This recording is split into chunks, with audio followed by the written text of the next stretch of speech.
Hey everyone, this is Sudaksha Tiwari and welcome back in my YouTube channel. तो आज की इस वीडियो में हम बात करने वाले हैं कुछ डिफरेंट टाइप के क्वेश्चंस की जो बार बार और लगातार मेरे से बार बार पूछे जा रहे हैं। तो सबसे पहला क्वेश्चन ये है कि क्या हमें अनअकैडमी ज्वाइन करना चाहिए। हमें मतलब आपको, तो अनअकैडमी में अगर आप as a doubt solver join करना चाहते हैं और आप किसी डेडिकेटेड एग्जाम के लिए प्रिपरेशन कर रहे हैं, लाइक आप एसएससी, पीएससी या यूपीएससी किसी एग्जाम के लिए प्रिपरेशन कर रहे हैं, तो आपको अनअकैडमी में एज अ डाउट सॉल्वर नहीं ज्वाइन करना चाहिए। क्यों? क्योंकि ऑलरेडी आप एक डेडिकेटेड एग्जाम की प्रिपरेशन कर रहे हैं, आपके पास टाइम नहीं बच रहा होगा। मैक्सिमम आपके पास 2 या 3 घंटे ही बच रहे होंगे। तो अगर आप सोचो कि 2 या 3 घंटे में एज अ डाउट सॉल्वर आप एक अच्छी अर्निंग कर सकते हो, तो नहीं कर सकते हो आप। अगर मैं अभी प्रेजेंट टाइम की बात करूं तो नंबर ऑफ एजुकेटर्स ज्यादा है डाउट सॉल्वर में, जिस वजह से नंबर ऑफ क्वेश्चन प्रोवाइड नहीं हो पाते हैं, सफिशिएंट नंबर ऑफ क्वेश्चंस नहीं प्रोवाइड हो पाते हैं एजुकेटर्स को। ठीक है, तो अगर आप ये सोचते हो कि आपका इनकम का सोर्स भी बन जाएगा, आप ज्वाइन कर लोगे, तो नहीं हो पाएगा, वो आपका टाइम वेस्ट ही रहेगा। ठीक है, तो ये था पहला क्वेश्चन जो बार बार मेरे से पूछा जाता करता है कि मैम क्या हमें ज्वाइन करना चाहिए, हम एसएससी की प्रिपरेशन कर रहे हैं, हम यूपीएससी की प्रिपरेशन कर रहे हैं, तो कितने क्वेश्चंस हमें पर डे मिल जाएंगे। तो ऐसा नहीं है कि आपके पास डेडिकेटेड 2 आवर्स हैं, आप 2 आवर में गए तो आपको वहां पे 10 क्वेश्चन इजीली मिल जाएंगे, नहीं मिलेंगे, क्योंकि ट्रैफिक का भी होता है, किस टाइम पे आपको क्वेश्चंस आ रहे हैं, किस टाइम पे नहीं आ रहे हैं, वो ध्यान देना होता है। प्लस उसके अलावा होता ये है कि नंबर ऑफ एजुकेटर्स ज्यादा हैं, तो क्वेश्चन तो डैशबोर्ड में होते हैं बट हमारे डैशबोर्ड में वहां पे शो नहीं करते, क्योंकि वो किसी अदर एजुकेटर्स की डैशबोर्ड में रहते हैं। तो ये क्वेश्चन आपको क्लियर हुआ।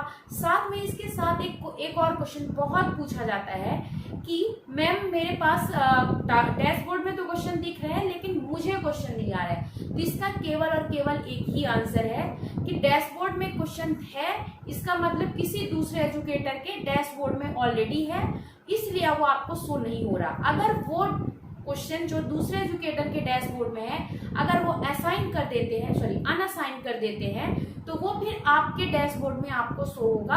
अगर वो सॉल्व कर देते हैं तो आपको शो नहीं होगा। नेक्स्ट, कुछ मेरे पास ये भी क्वेश्चंस आ रहे थे कि अनअकैडमी पेमेंट नहीं देता है। तो ये अभी मेरे मई मंथ की, आपको मई के 15 डेज का इनवॉइस आपको दिख रहा होगा, जो अभी कल जनरेट हुआ है।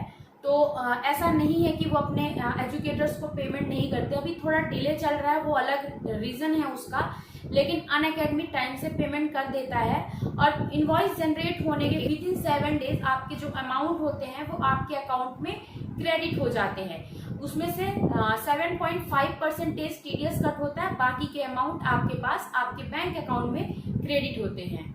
फिर नेक्स्ट बात कर लेते हैं, बहुत बार ऐसा होता है कि बहुत लोग मेरे पास मैसेज करते हैं कि मैम इस मंथ का मेरा जो इनवॉइस जनरेट हुआ है वो कम अमाउंट जनरेट हुए हैं। तो पहली बात, जो अमाउंट जनरेट होता है वो 14 to 15 डेज का होता है। ठीक है, जैसे अभी कल जो इनवॉइस आया है उसमें आपको दिख रहा होगा 30 मई लिखा हुआ है, वो 30 मई जो है वो जनरेट होने की डेट दी हुई है। उसका मतलब ये नहीं है कि पूरे मंथ का वो इनवॉइस आया है। वो इनवॉइस जो है, जो कल जनरेट हुआ है, वो 4th मई से लेकर 16th मई तक का इनवॉइस है। ठीक है, तो ये ध्यान रखिएगा कि इनवॉइस जो होता है वो 14 to 15 डेज का ही जनरेट किया जाता है। फिर नेक्स्ट मेरे पास एक क्वेश्चन कंटिन्यू पूछा जाता है कि मैम मेरे जो अमाउंट आए हैं वो मेरे बहुत कम अमाउंट जनरेट हुए हैं इस बार। तो उसका रीजन ये होता है, बहुत सारे लोगों का ऐसा होता है कि जैसे उन्होंने दिमाग में लगाया कि कुछ 14 या 15 डेज उन्होंने इतना वर्क किया है, इतने अमाउंट उनके बढ़ेंगे, लेकिन कभी वो अमाउंट थोड़ा सा बढ़ जाता है, कभी थोड़ा सा कम भी हो जाता है। तो उसका रीजन ये होता है, मेरे साथ भी एक्चुअली पर्सनली मैं अपना बता रही हूँ एक्सपीरियंस, मेरे साथ हुआ था 500 अप्रॉक्स कुछ अमाउंट मुझे एक्स्ट्रा आए थे जो मैंने कैलकुलेट किया था उससे।